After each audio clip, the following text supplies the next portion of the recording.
365 promesas.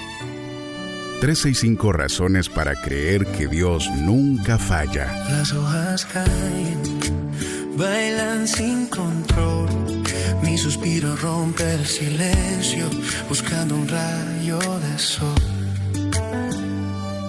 Descubriendo al Dios que cumple lo que dice. Con Wendy Necio Sub.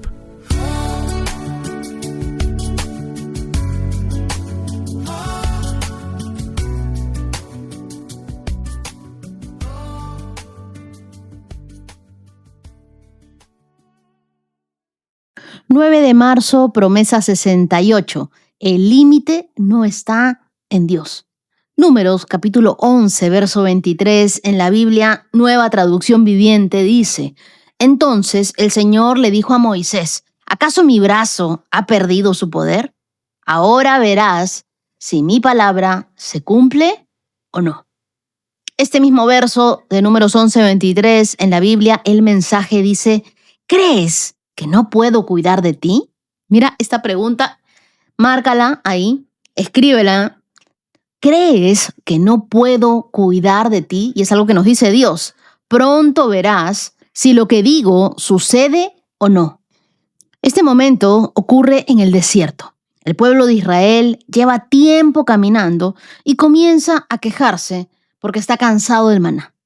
Ojo, comienza a quejarse. Una y mil veces, como ha venido haciéndolo durante los últimos 40 años. Ellos extrañaban la comida de Egipto. Extrañaban su vida pasada, extrañaban su Egipto, exigían su carne. Y Moisés escucha el clamor del pueblo y se siente abrumado, se siente estresado. De hecho, llega a decirle a Dios que la carga era demasiado pesada para él. Entonces Dios responde con esta promesa increíble. Él dice que alimentará a todo el pueblo y lo hará con carne durante un mes entero. Pero Moisés por un instante duda. Él calcula la magnitud del problema. Son cientos de miles de personas en medio del desierto. Y es ahí cuando Dios le hace esta pregunta que atraviesa la historia. ¿Acaso mi brazo ha perdido su poder? ¿Acaso crees que no puedo cuidar de ti? ¿Acaso mi brazo no tiene el poder suficiente? En hebreo, la expresión brazo viene de yad, que simboliza fuerza, intervención, autoridad. Y cuando Dios habla de su brazo, está hablando de su capacidad para actuar en nuestra historia. Es como si Dios estuviera diciendo: Moisés, el problema no es si hay recursos suficientes. El problema es si tú recuerdas quién soy yo. Nosotros a veces nos sentamos en el escritorio, comenzamos a hacer cuentas y decimos: no me va a alcanzar. Con lo que tengo, no me va a alcanzar. Y de verdad, si tú haces cuentas, nunca te va a alcanzar. Los recursos van a ser insuficientes. Pero si tú recuerdas quién es tu padre, quién es tu proveedor, quién es tu pastor, de quién tienes la billetera en la mano, ahí vas a saber quién es Él. Cuando tú miras tus problemas, Dios parece pequeño. Pero cuando tú miras a Dios, tus problemas encuentran su tamaño real. Entonces, mis queridos íntimos, el límite no está en Dios. El límite está en nuestra imaginación. Lo tenemos nosotros en nuestra mente. Moisés estaba haciendo cálculos. Él estaba haciendo lo que muchas veces nosotros hacemos: medir las promesas de Dios y hacerlo con lógica humana. No tenía puesto él sus lentes de la fe. No, él tenía puesto sus lentes de la lógica. Él estaba sumando, él estaba restando, él estaba mirando cuánto tenía en su cuenta. Él piensa: ¿de dónde va a salir tanta carne para tanta gente? ¿Acaso hay suficientes animales? ¿Es posible alimentar a toda esta gente con la provisión de Dios? Pero Dios no responde con logística. Dios responde con una pregunta, porque muchas veces nuestro problema no es falta de fe, sino que tenemos una fe limitada por nuestros cálculos. Y la fe comienza exactamente donde termina nuestra explicación. Mira, Dios no tiene que explicarnos todas las cosas. Y yo quiero contarte algo que a veces me pasa y es muy curioso. Yo entro a la cuenta de mi banco, miro mis ingresos y luego miro mis egresos. Y cuando hago el cálculo, me doy cuenta de que algo no tiene sentido, porque mis egresos son mayores que mis ingresos. Entonces me quedo pensando, esto no cuadra. Si yo mirara solamente los números, diría, esto es imposible. Esto no tiene ni pie ni cabeza. Pero después sonrío y digo, esto solo lo tiene que haber hecho Dios. Porque hay momentos en la vida en los que uno descubre algo muy profundo. Si todo dependiera solo de nuestros cálculos, muchas veces las cosas que vivimos nunca habrían pasado. Pero Dios le dijo a Moisés en Números 11:23, ¿acaso mi brazo ha perdido su poder? Es como si Dios estuviera diciendo, ¿de verdad tú crees que tu cálculo es más grande que mi provisión? Yo sé que tú vas a recibir tanto, o de repente tú en tu cuenta de banco tienes tanto, o de repente tus ahorros son de tanto. Si pensamos, si doy, me va a faltar. Si gasto en esto, después no voy a tener. Oye, si soy generoso, me voy a quedar corto. Pero cuando uno camina con Dios, uno empieza a vivir algo totalmente distinto. Uno empieza a entender que la provisión de Dios no siempre entra en nuestras fórmulas matemáticas, en nuestro cuaderno de cálculo, en nuestro presupuesto. Y entonces ahí uno aprende. Aprende a no vivir desde la escasez. Aprende a no vivir como un mendigo. Aprende a vivir como un hijo del rey. Aprende a vivir como el hijo del dueño, sabiendo de que Dios es el dueño de todo. Y allí comenzamos a vivir desde la confianza. Porque si vivimos solo calculando y haciendo todas las cosas con nuestra lógica, nunca vamos a dar, nunca vamos a invertir, nunca vamos a dar un paso de fe para sembrar, para avanzar, para salir fuera de nuestra comodidad. Pero cuando confiamos en Dios, empezamos a vivir con otra mentalidad. Una mentalidad que dice, el límite no está en Dios. El límite muchas veces lo he puesto yo. Y Dios no necesita que el escenario sea favorable para hacerle un milagro. Dios solo necesita que nosotros recordemos quién es Él. Y yo creo que a veces nos olvidamos de eso. Nos olvidamos de que Él es el dueño del oro y de la plata. Que Él es el alfa y el omega, el principio y el fin. Él es el todopoderoso. Él es el Shaddai. Él es nuestro proveedor. Él es nuestro Padre, nuestro amigo, nuestro consolador. No te olvides de quién es Dios. Tu desierto, tu circunstancia, no limita el poder de Dios sobre tu vida. El lugar donde ocurre esta escena es muy importante, porque este pueblo estaba en el desierto del Sinaí, un territorio árido, un territorio hostil, aparentemente estéril. Pero en la Biblia, el desierto tiene un significado espiritual muy profundo. Es el lugar donde Dios demuestra que su provisión no depende del entorno. ¿Qué te quiero decir con esto? Que Dios no necesita agricultura para enviar pan. Dios no necesita granjas para enviar carne. Dios no necesita infraestructura para sostener a su pueblo. Dios nunca se queda sin recursos. Solo nosotros nos quedamos sin imaginación para creer en un Dios todopoderoso. Cuando Dios te pregunta algo, no es porque Él no sepa la respuesta. La pregunta de Dios a Moisés no era para informarse, era para reordenar su perspectiva. Oye, no te olvides de quién soy yo, que yo cumplo todo lo que prometo. A veces Dios nos hace preguntas y esas preguntas confrontan nuestro corazón. ¿De verdad tú crees que no puedo hacerlo? ¿De verdad tú crees que tu situación es más grande que mi poder? ¿Tú crees que tu historia ya está definida? ¿De verdad tú crees que todo te va a salir así como lo has pensado? En otras palabras, ¿mi brazo se acortó? ¿O tu fe se encogió? Porque el mismo Dios que sostiene galaxias enteras en sus manos no tiene dificultad para sostener tu vida. Detrás de esta historia hay una promesa. Dios le dice a Moisés, ahora verás si mi palabra se cumple o no. En otras palabras, la fe no se demuestra cuando todo está claro. La fe se demuestra cuando Dios habla antes de que el milagro aparezca. Y eso es lo que te quiero decir a ti. Ahora verás cómo es el Dios en el que tú crees.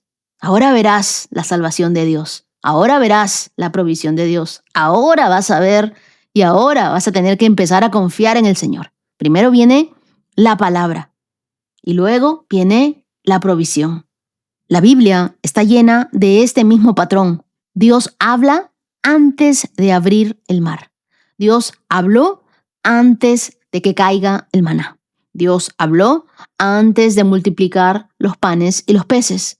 Porque la palabra de Dios no describe la realidad. La palabra de Dios la crea. Imagínate que tú estás frente a una puerta gigante de acero. Tú empujas, intentas abrirla, pero no se mueve. Entonces alguien te dice, esa puerta no se abre empujando, se abre con un botón. Y muchas veces nosotros estamos empujando los problemas. Y solamente se abren cuando Dios habla a tus problemas. El botón es la palabra de Dios. Ese es el botón. Cuando Dios te dice algo, la realidad comienza a alinearse a la voz de Dios. Así que recuerda lo que Dios ya hizo por ti antes. Ten memoria espiritual. A veces a nosotros se nos olvida y tenemos memoria selectiva. Se nos olvida que Dios nos ha sacado de esta y de peores. Se nos olvida que Dios ha provisto para nosotros por años. Se nos olvida todas las victorias que nos viene dando en los últimos meses. Y se nos olvida agradecer. Y comenzamos a quejarnos, comenzamos a deprimirnos, comenzamos a sentirnos mal, porque se nos olvida que Dios sigue haciendo milagros cada día. No calcules el milagro con tu lógica humana. Con tu lógica humana no vas a poder avanzar. Tienes que ponerte tus lentes de la fe. Tienes que mirar con fe y no lo que ven tus ojos, porque Dios no opera bajo nuestras limitaciones. Tú no tienes lo que ves, tú tienes lo que crees. Declara las promesas de Dios y hazlo en voz alta. La fe crece cuando nosotros recordamos todo lo que Él ha hecho. Por eso es tan importante tener un diario de gratitud. Porque si tú hubieras apuntado en tu diario de gratitud todo lo que Dios hizo por ti, las victorias que has obtenido, los logros, el éxito, las puertas abiertas, cuando lleguen los momentos difíciles, tú corres a ese cuaderno de gratitud y dices, el Señor cumplió esto. A esto lo marqué con un check. Esto lo agradecí, esto lo celebré. Yo lloré de emoción cuando sucedió esto. Y a veces nos olvidamos. ¿Pero qué es lo que dice Dios? Ahora verás. Esto implica que el milagro estaba en camino. Así que hoy te invito a reflexionar. Pregúntate allí y escríbelo. ¿En qué área de tu vida estás actuando como si el brazo de Dios fuera corto o no tuviera el poder? Y quiero que escribas debajo. El brazo de Dios no se ha acortado. Su palabra todavía se cumplirá en mi vida. Hoy declaro que Dios sigue siendo poderoso, su brazo no se ha debilitado, su palabra sigue teniendo autoridad y lo que Él prometió también lo cumplirá en mi vida. ¿Qué te parece si me acompañas en una oración? Dios, hoy recuerdo que tu poder no ha cambiado. Perdóname cuando yo miro mis problemas y me olvido de quién eres tú. Perdóname cuando me quejo, cuando reniego, cuando me molesto contigo. Perdóname, Señor. Renueva mi fe para creer que tu brazo sigue obrando. Enséñame a confiar más en tu palabra que en mi lógica, que en mis cálculos, que en mi orden. Hoy yo decido esperar con esperanza, porque sé que lo que tú me has dicho se cumplirá. Dios mío, ayúdame a creer incluso en los desiertos de mi vida. Sé tú obrando, sé tú, Señor, mostrándome tu amor, tus milagros cada día. Gracias, Dios. Oro en el nombre de Jesús. Amén. Nuestras lecturas para el día de hoy las encontramos en Números capítulo 11, verso 24, hasta Números capítulo 13, verso 33. Marcos capítulo 14, versos del 22 al 52, Salmos 52, versos del 1 al 9 y Proverbios capítulo 11, versos del 1 al 3. Números 11, 24. Así que Moisés salió y comunicó al pueblo las palabras del Señor junto a los 70 ancianos y los colocó alrededor del tabernáculo. Después el Señor descendió en la nube y le habló a Moisés. Entonces le dio a los 70 ancianos del mismo espíritu que estaba sobre Moisés.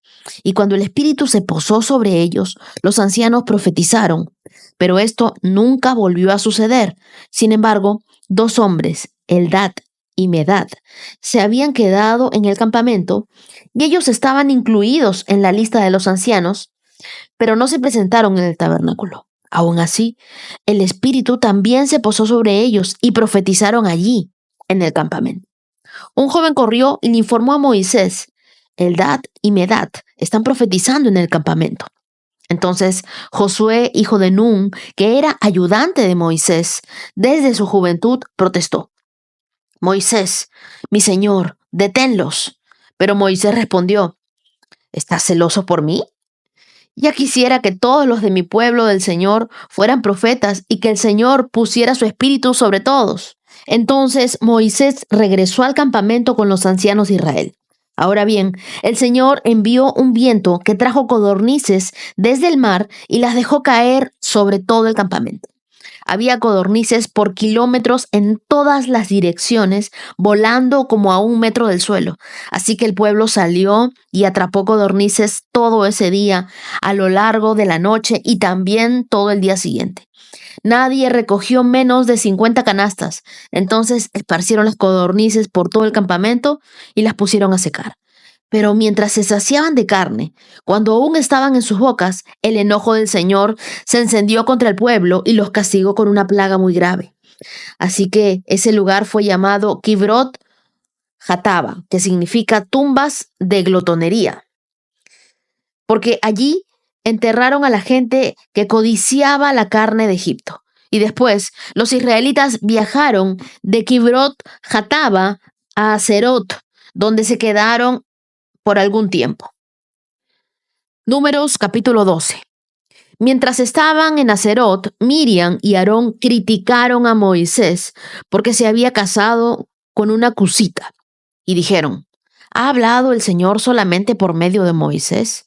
¿Acaso no ha hablado también a través de nosotros? El Señor los oyó. Ahora bien, Moisés era muy humilde, más que cualquier otra persona de la tierra. Así que el Señor lo llamó de inmediato a Moisés, a Aarón y a Miriam y les dijo: vayan los 3 al tabernáculo. Y los 3 fueron allí. Entonces el Señor descendió en la columna de nube y se detuvo en la entrada del tabernáculo. Aarón y Miriam, llamó él. Ellos dieron un paso al frente y el Señor les habló: escuchen lo que les voy a decir. Si hubiera profeta entre ustedes, yo, el Señor, me revelaría en visiones, les hablaría en sueños, pero no con mi siervo Moisés. De toda mi casa, él es en quien confío. Yo le hablo a él cara a cara, con claridad y no con acertijos.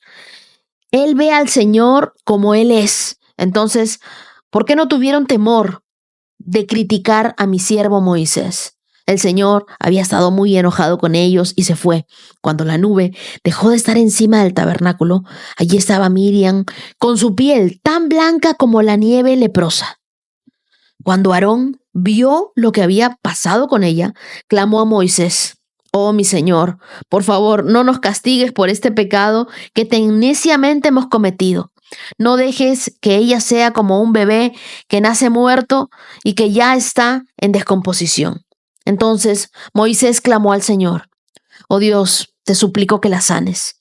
Pero el Señor le dijo a Moisés: si el padre de Miriam tan solo la escupiera en la cara, ¿no duraría su contaminación 7 días? Por lo tanto, manténla fuera del campamento durante 7 días y después podrá ser aceptada de nuevo. Así que Miriam permaneció fuera del campamento durante 7 días y el pueblo esperó hasta que la trajeron para continuar su viaje. Fue entonces cuando salieron de Haserot y acamparon en el desierto de Parán. Números capítulo 13. El Señor le dijo a Moisés: envía hombres a explorar la tierra de Canaán, la tierra que les daré a los israelitas. Envía a un jefe de cada una de las 12 tribus de sus antepasados.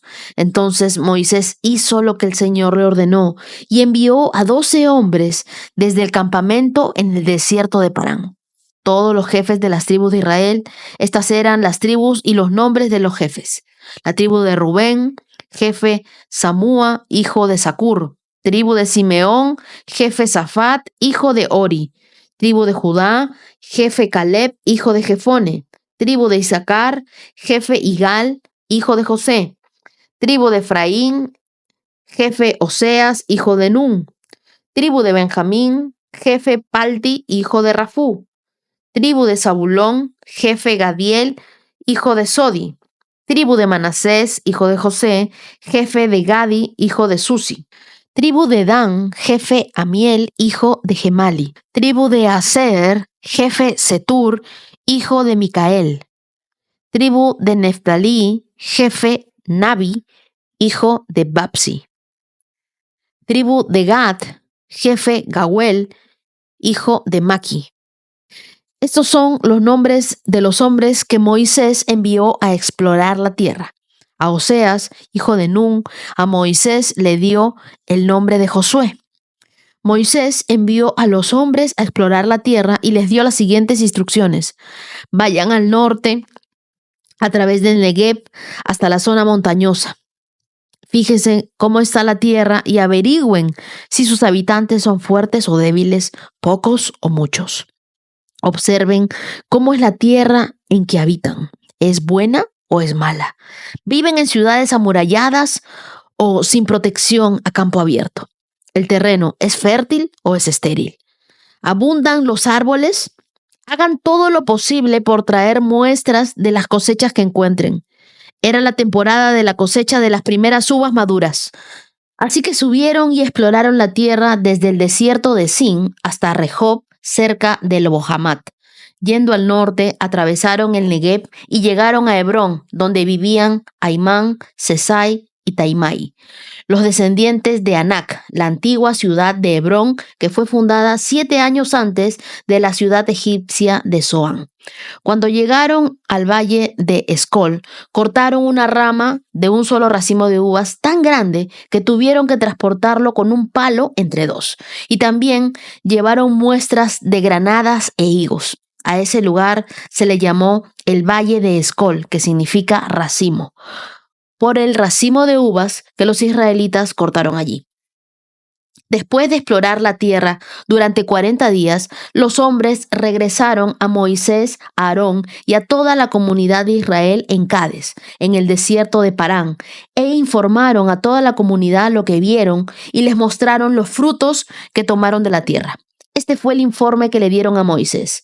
Entramos en la tierra a la cual nos enviaste a explorar y en verdad es un país sobreabundante, una tierra donde fluyen la leche y la miel. Aquí está la clase de frutos que allí se producen. Sin embargo, el pueblo que habita es poderoso y sus ciudades son grandes y fortificadas.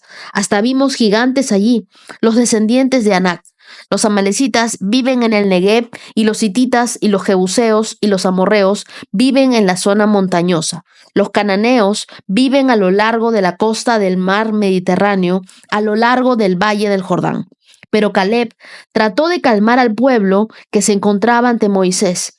Vamos, enseguida a tomar esta tierra, dijo. De seguro podemos conquistarla. Pero los demás hombres que exploraron la tierra con él no estuvieron de acuerdo. No podemos ir contra ellos, son más fuertes que nosotros. Entonces comenzaron a divulgar entre los israelitas el siguiente mal informe sobre la tierra. La tierra que atravesamos y exploramos devorará a todo aquel que vaya a vivir allí.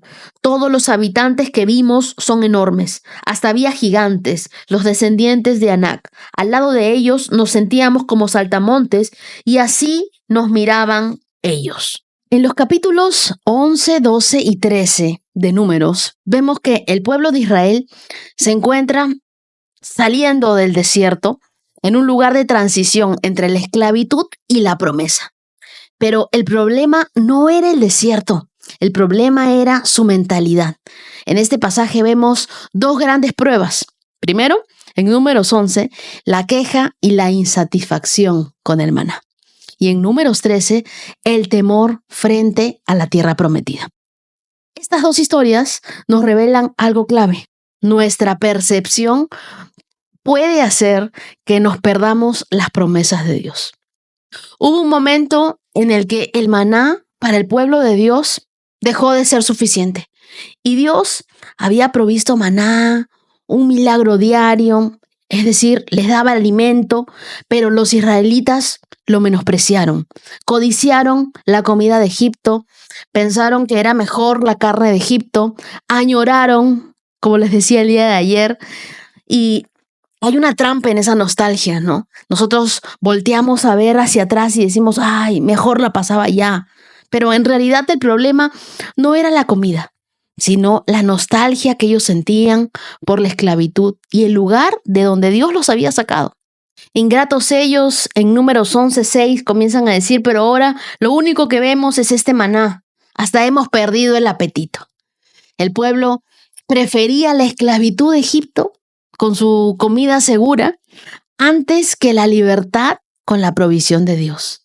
Y esto refleja cómo a veces idealizamos el pasado y desconfiamos del futuro que Dios tiene para nosotros. La palabra codornices simboliza esa provisión de Dios, mientras que la palabra maná en hebreo significa ¿qué es esto? Irónicamente, porque lo que fue una provisión sobrenatural de Dios se convirtió en algo común para ellos. Los israelitas se quejaron y luego Moisés se quejó y Dios le respondió a Moisés positivamente, pero negativamente al resto del pueblo. ¿Por qué? Porque los israelitas expresaron sus quejas entre ellos y no resolvían nada. Sin embargo, Moisés llevó su queja ante Dios, quien puede resolver cualquier problema. Muchos de nosotros, al igual que los israelitas, somos buenos para hablar de nuestras quejas entre nosotros, pero debemos aprender a llevar nuestros problemas ante el único que puede hacer algo al respecto. La queja es una señal de ingratitud y de falta de confianza en Dios. La gratitud, en cambio, es el antídoto contra la queja y cambia tu enfoque de lo que te falta a lo que ya tienes. La mayor barrera para la fe no es la dificultad, sino la familiaridad. Ellos comenzaron a decir, bueno, ya maná, estamos cansados del maná. Apetito de maná no tenemos. Gusto por el maná no tenemos. Ahora queremos carne. Y cuando Dios les dio las codornices, también se enojaron. Cuando dejas de ver el milagro en lo cotidiano, pierdes la gratitud. ¿Cuántas veces menospreciamos lo que Dios nos ha dado porque estamos comparándolo con lo que tuvimos antes? El día de ayer nos quedamos con una gran interrogante en el verso 23, cuando el Señor le dijo a Moisés, ¿acaso mi brazo ha perdido su poder? Ahora verás si mi palabra se cumple o no. Entonces, ¿qué tan poderoso es Dios? Es fácil confiar en Dios cuando se está presenciando actos poderosos. Y los israelitas vieron muchísimos. Pero con el paso del tiempo, en la rutina de la vida, puede que parezca que el poder de Dios se ha debilitado o que ya no hace cosas tan maravillosas. Aún así, Dios no cambia. Lo que cambia es nuestra opinión acerca de Él. La monotonía de la vida diaria nos hipnotiza y nos hace olvidar las cosas poderosas que Dios puede hacer en nuestras vidas. Moisés aprendió que la fuerza de Dios siempre está presente y que Él siempre cumple su palabra. Y en Números 12 vemos una historia que nos confronta. Nos confronta con una gran verdad. Hablar mal y quejarnos no solo daña a otros, sino que afecta nuestra relación con Dios. Versos 1 y 2 nos dice que mientras que María y Aarón criticaron a Moisés porque se había casado con una mujer que ellos no consideraban aceptable y pensaron, ¿no podrá hablar Dios también a través de nosotros? Y me sorprende lo que dice el verso 2, y el Señor oyó todo.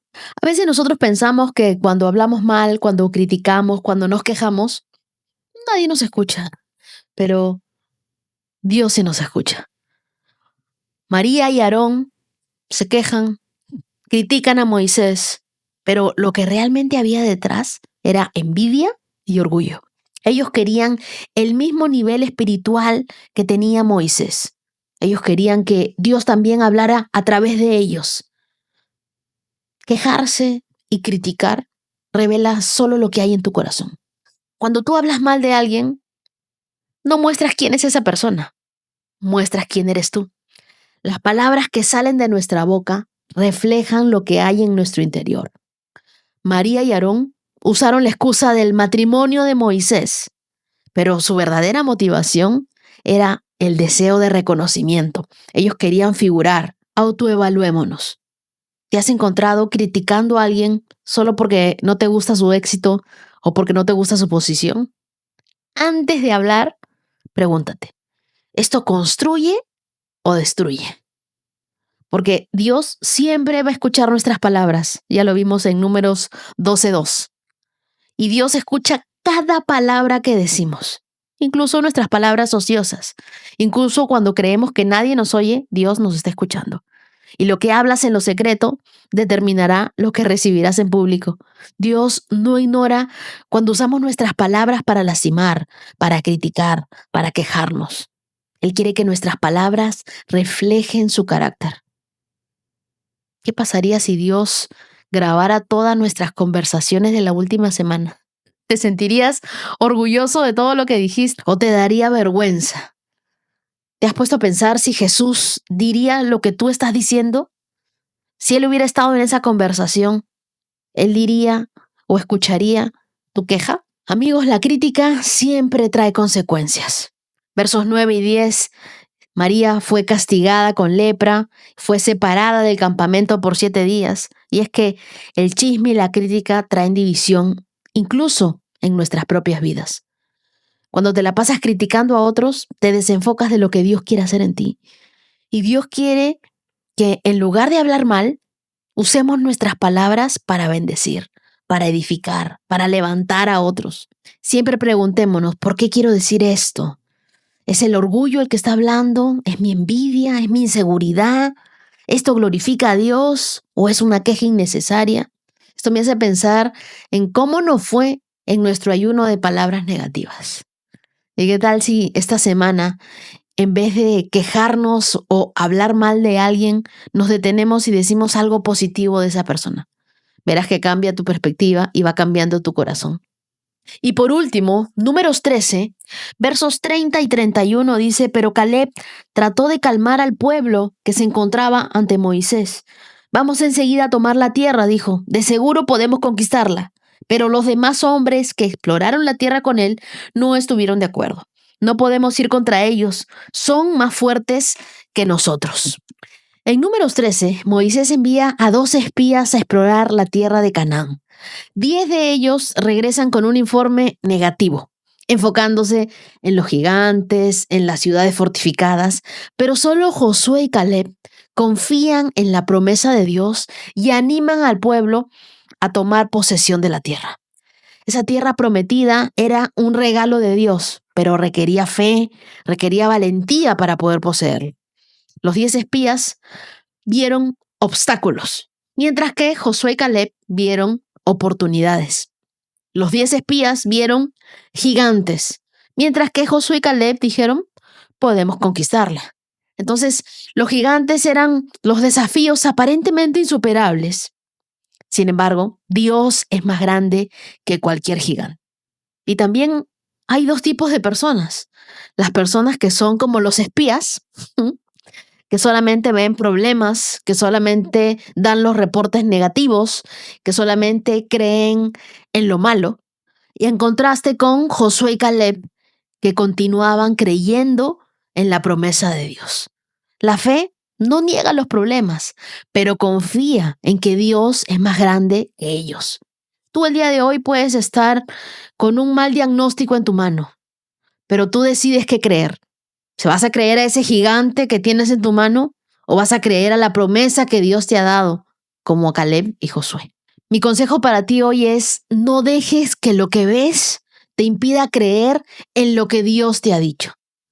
Identifica a los gigantes en tu vida y declara la promesa de Dios sobre ellos. Escribe una promesa bíblica que te dé esperanza y medita en ella diariamente. La diferencia entre ambos grupos no era la realidad, era la percepción. El enemigo siempre hará que el problema parezca más grande que la promesa que él te ha dado. Pero la fe ve más allá de la crisis y se aferra a Cristo. ¿A qué reportes vas a creer hoy? ¿Al de la fe o al del temor?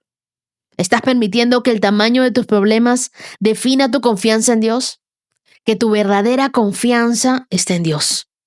Hoy te animo a escribir 3 promesas de Dios sobre el problema que estás viviendo y que las leas en voz alta cada mañana. Me gustaría que comiences a filtrar tu enfoque. No te obsesiones tanto con los problemas, sino déjaselos a Dios y confía en Él. ¿Sabes por qué?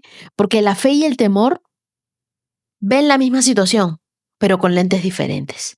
Tú tienes que decidir ver con la fe de Dios, ver con las promesas de Dios. Así que si Dios ya te dio una promesa, camina en ella. Hoy decide ver con los ojos de la fe. Lo que Dios te prometió es más grande que cualquier gigante que estés enfrentando el día de hoy. Ahora leamos Marcos capítulo 14, versos del 22 al 52. Mientras comían, Jesús tomó un poco de pan y lo bendijo, luego lo partió en trozos y lo dio a sus discípulos y dijo: tómenlo, porque esto es mi cuerpo. Y tomó en sus manos una copa de vino y dio gracias a Dios por ella, y se la dio a ellos, y todos bebieron de la copa. Y les dijo: esto es mi sangre, la cual confirma el pacto entre Dios y su pueblo. Es derramada como sacrificio por muchos. Les digo la verdad, no volveré a beber vino hasta el día en que lo beba nuevo en el reino de Dios. Luego cantaron un himno y salieron al monte de los olivos. En el camino, Jesús les dijo: todos ustedes me abandonarán, porque las Escrituras dicen: Dios golpeará al pastor y las ovejas se dispersarán. Sin embargo, después de ser levantado de los muertos, iré delante de ustedes a Galilea y allí los veré. Pedro le dijo: aunque todos te abandonen, yo jamás lo haré. Jesús respondió: te digo la verdad, Pedro, esta misma noche, antes de que cante el gallo, 2 veces negarás 3 veces que me conoces. No, exclamó Pedro enfáticamente, aunque tenga que morir contigo, jamás te negaré. Y los demás juraron lo mismo. Fueron al huerto de los olivos llamado Getsemaní. Y Jesús dijo: siéntense aquí mientras voy a orar. Se llevó a Pedro, a Santiago y a Juan y comenzó a afligirse y angustiarse profundamente. Y les dijo: mi alma está destrozada de tanta tristeza hasta el punto de la muerte. Quédense aquí y velen conmigo. Se adelantó un poco más y cayó en la tierra. Pidió en oración que, si fuera posible, pasara de él la horrible hora que le esperaba. Abba, Padre, clamó, todo es posible para ti. Te pido que quites esta copa de sufrimiento de mí. Sin embargo, quiero que se haga tu voluntad, no la mía. Luego volvió y encontró a los discípulos dormidos. Le dijo a Pedro: Simón, ¿estás dormido? ¿No pudiste velar conmigo ni siquiera 1 hora? Velen y oren para que no cedan ante la tentación, porque el espíritu está dispuesto, pero el cuerpo es débil. Entonces Jesús los dejó otra vez e hizo la misma oración que antes. Cuando regresó de nuevo a donde estaban ellos, los encontró dormidos porque no podían mantener los ojos abiertos y no sabían qué decir. Cuando volvió a ellos por 3ª vez les dijo: adelante, duerman, descansen. Pero no, la hora ha llegado. El Hijo del Hombre es traicionado y entregado en manos de pecadores. Levántense, vamos, miren, el que me traiciona ya está aquí. En ese mismo instante, mientras Jesús todavía hablaba, llegó Judas, uno de los 12 discípulos, junto con una multitud de hombres armados con espadas y palos. Los habían enviado los principales sacerdotes y los maestros de la ley religiosa y los ancianos. El traidor, Judas, había acordado previamente con ellos una señal. Sabrán a cuál arrestar cuando yo los salude con un beso. Entonces podrán llevárselo bajo custodia. En cuanto llegaron, Judas se acercó a Jesús. «Rabí», exclamó, y le dio un beso. Entonces los otros agarraron a Jesús y lo arrestaron.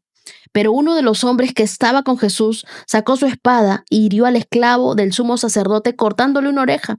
Y Jesús les preguntó: ¿acaso soy un peligroso revolucionario para que vengan con espadas y palos para arrestarme? ¿Por qué no me arrestaron en el templo? Estuve enseñando allí entre ustedes todos los días. Pero estas cosas suceden para que se cumplan lo que dicen las Escrituras acerca de mí. Entonces todos sus discípulos lo abandonaron y huyeron. Un joven que lo seguía solamente llevaba puesta una camisa de noche de lino. Cuando la turba intentó agarrarlo, su camisa de noche se deslizó y huyó desnudo. Este pasaje nos lleva al momento más intenso y decisivo en la vida de Jesús antes de la cruz. Vemos 3 momentos claves: la última cena, el Getsemaní y la traición y el arresto. En los versos 22 y 24 de Marcos 14, Jesús estaba celebrando la Pascua judía que conmemoraba la liberación de Israel de Egipto. Y en esta cena se acostumbraba a comer pan sin levadura, beber 4 copas de vino y recordar la redención de Dios. Jesús redefine la Pascua al indicar que el pan y el vino ahora representan su cuerpo y su sangre, y que significan para nosotros un pacto irrevocable, sellado con su propia sangre. Para los que amamos a Jesús, la cruz no es el final de la historia. Es la evidencia de que Dios hace cosas nuevas en medio del quebrantamiento. Y luego en Marcos 14:36 vemos el Getsemaní, el momento de rendición total de Jesús, cuando Él clama y ora a Dios y le dice: Abba, Padre. Jesús usa esa palabra Abba en arameo, un término íntimo que significa papá.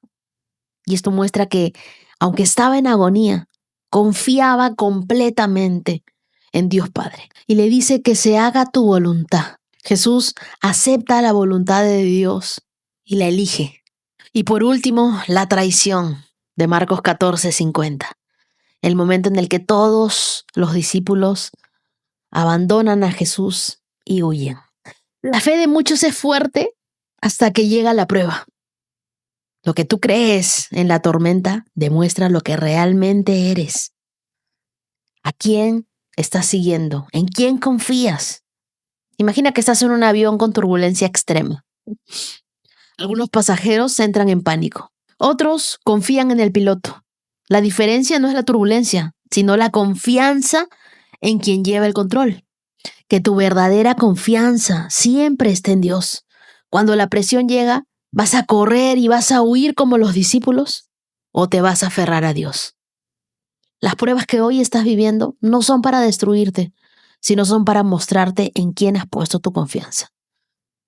En tiempos de crisis, en lugar de huir, dile a Dios: yo me quedo contigo hasta el final.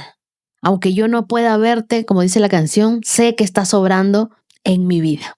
Salmo 52, versos del 1 al 9. ¿Por qué te jactas de tus delitos, gran guerrero?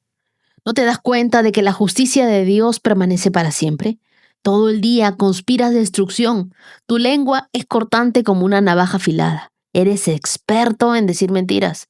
Amas el mal más que el bien y las mentiras más que a la verdad. Te encanta destruir a la gente con tus palabras, mentiroso. Pero Dios te herirá de muerte de una vez y por todas. Te sacará de tu casa y te desarraigará de la tierra de los vivientes.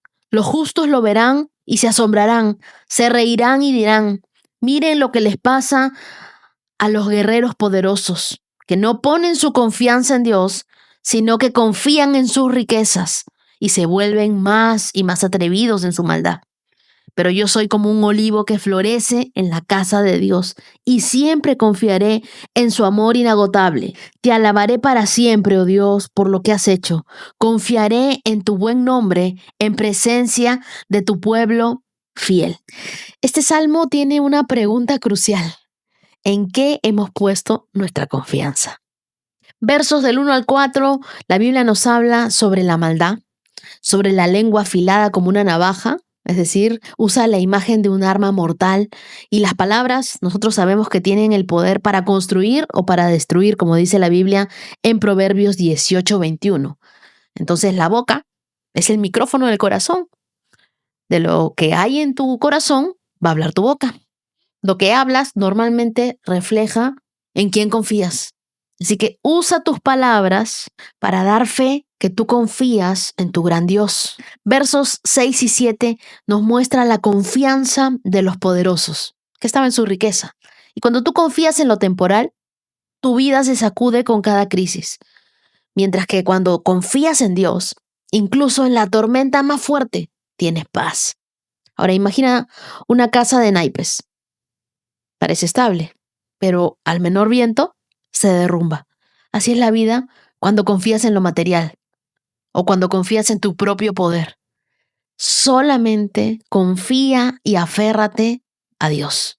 Cada día entrega tu confianza a Dios en oración y dile: Señor, hoy dependo de ti.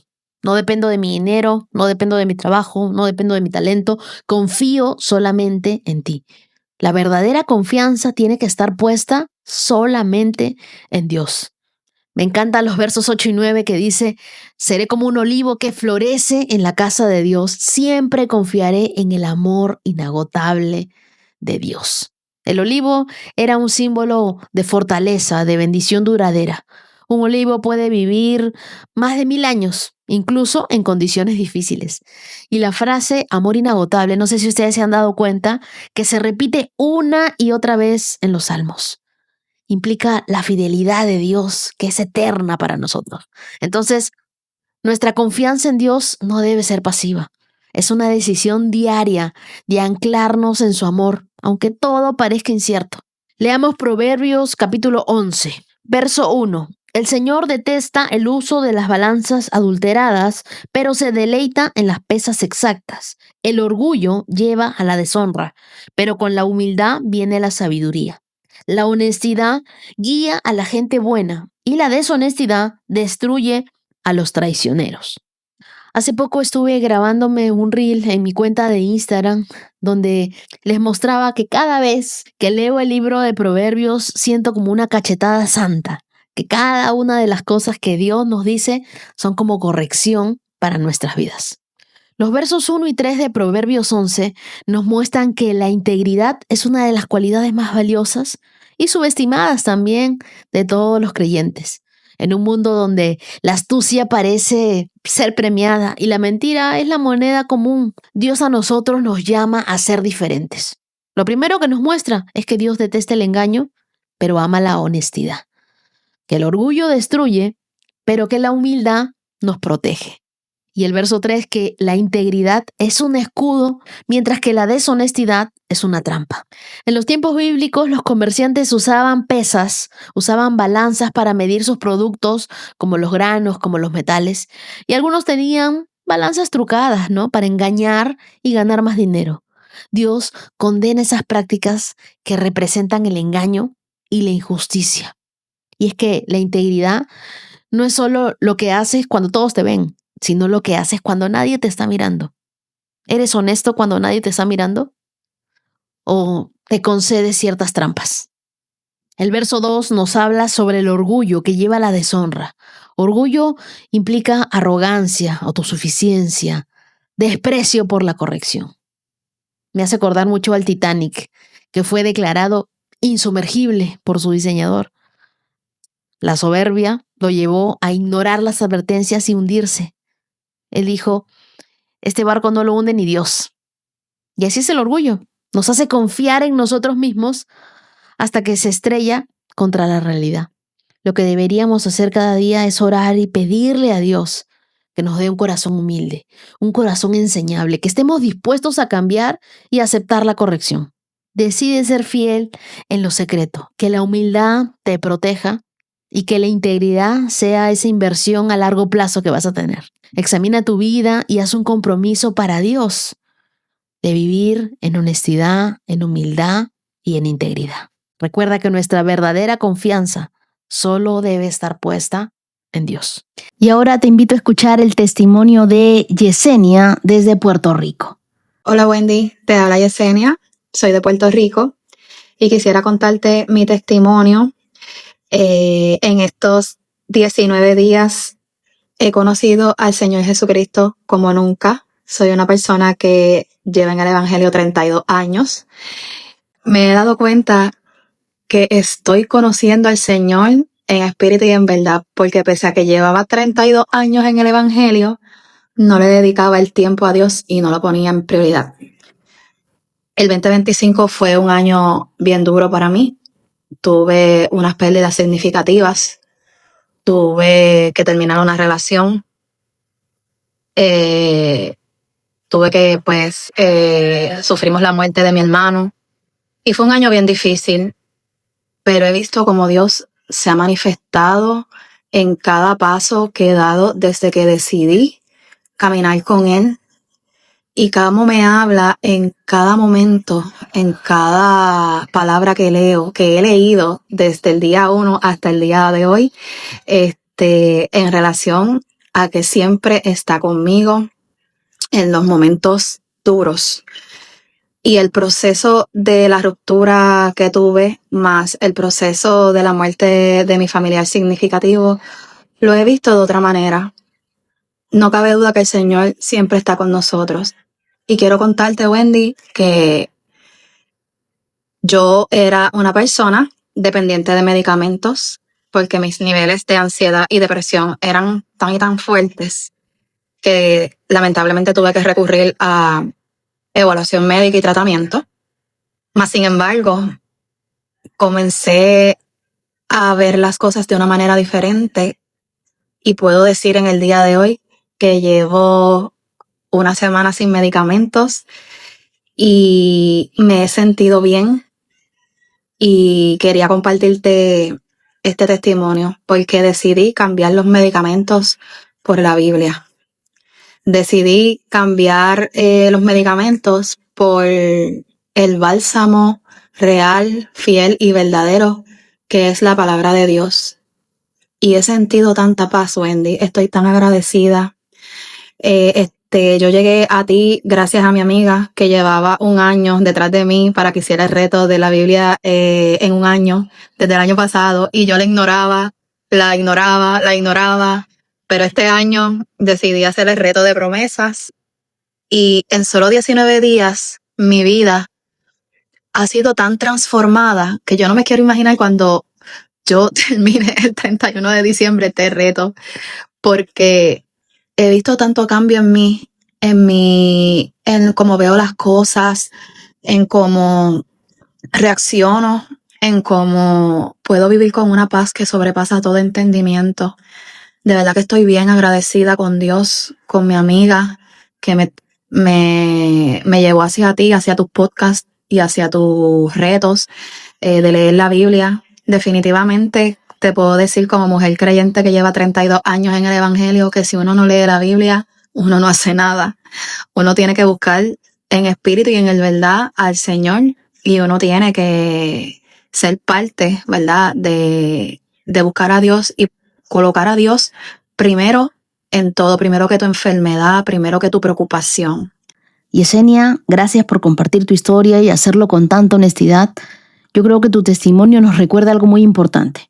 No importa cuánto tiempo llevemos en la fe, siempre hay una dimensión más profunda de Dios que podemos descubrir cuando nosotros nos volvemos a su palabra y lo hacemos con todo el corazón. Siempre es más sabio caminar de la mano de Dios y también con acompañamiento médico cuando es necesario. Dios también usa a los profesionales de la salud como instrumentos de cuidado. Quiero regalarte Filipenses capítulo 4, versos del 6 al 7, que dice: no se preocupen por nada, en cambio, oren por todo. Díganle a Dios lo que necesitan y denle gracias por todo lo que Él ha hecho. Así experimentarán la paz de Dios que supera todo lo que podemos entender. La paz de Dios cuidará su corazón y su mente mientras vivan en Cristo Jesús. Yesenia, yo oro para que esa paz siga creciendo dentro de ti cada día y que este nuevo año de lectura bíblica no solo transforme tu mente, sino que restaure cada parte de tu corazón. Y ahora los invito a escuchar el testimonio de Susan Arenas, de Venezuela, viviendo en Estados Unidos. Hola Wendy, buenos días, soy Susan, yo soy de Venezuela, vivo en Estados Unidos. Te quiero contar un pequeño testimonio de algo que me pasó esta semana, que me recuerda que así sea en lo más pequeño, en un día simplemente normal, Dios está presente y hace sus milagros en cosas que ni nos esperamos. Tengo escuchando tu podcast desde hace tiempo, pero este año me propuse escucharlo todos los días, y el día miércoles justamente la Biblia hablaba sobre que Dios va a poner las palabras correctas en nuestra boca, que no confiemos en nuestra inteligencia ni en nuestro poder, sino que confiemos en que Dios está con nosotros. Y resulta que me quedé pensando mucho en esa palabra porque no sabía en qué aplicarla en mi vida. Realmente ese momento que la escuché no tenía como una conversación, no tenía una entrevista, no tenía nada inmediato. Y dije, bueno, lo voy a aplicar a hablar inglés porque tengo 3 meses aprendiendo full inglés y he avanzado mucho, gracias a Dios. Y llegué a mi trabajo y había una conocida en una entrevista para aplicar para mi trabajo, pero en una posición mayor. Y eso me despertó una curiosidad, fue como Dios hablándome, diciéndome como que tus conocidas pueden aplicar, ¿por qué tú no estás aplicando? Y ese mismo día, unas horas después, le mandé un mensaje a mi jefa, le dije que quería hablar con ella y me atendió a las 4 de la tarde. Me sentí súper feliz de hacer eso, me sentí súper feliz de que ese mensaje me dio la confianza de decir que voy a hablar con ella porque Dios va a poner las palabras en mi boca. Y bueno, ahora solo me queda confiar en que ese puesto será mío en un futuro y que todo está saliendo excelente. Gracias, Wendy, por tus palabras y tu podcast todos los días. Me ayuda mucho en mi vida. Mi querida Susan, muchas veces nosotros pensamos que los milagros de Dios solo ocurren en momentos extraordinarios, pero en realidad muchos de sus milagros comienzan con decisiones pequeñas de valentía. Un mensaje enviado, una conversación iniciada, un paso que antes no nos atrevíamos a dar. Dios no solo abre puertas, Él también nos da el valor para tocar esas puertas. El libro de Proverbios, capítulo 16, verso 3 dice: pon todo lo que hagas en manos del Señor y tus planes tendrán éxito. Mi querida Susan, yo oro para que Dios siga guiando cada paso que estás dando en este nuevo país, en tu trabajo, en tu proceso de crecimiento, que Él te dé el favor delante de las personas correctas y que si ese puesto es para ti, nadie podrá detener lo que Dios ya comenzó. Y vamos a ver a Dios actuar siempre. Ahora quiero agradecer a los corazones generosos de esta hermosa comunidad. Muchas gracias a Diana Paz, a Sobeida Reyes, a Aline Booker y a Verónica González.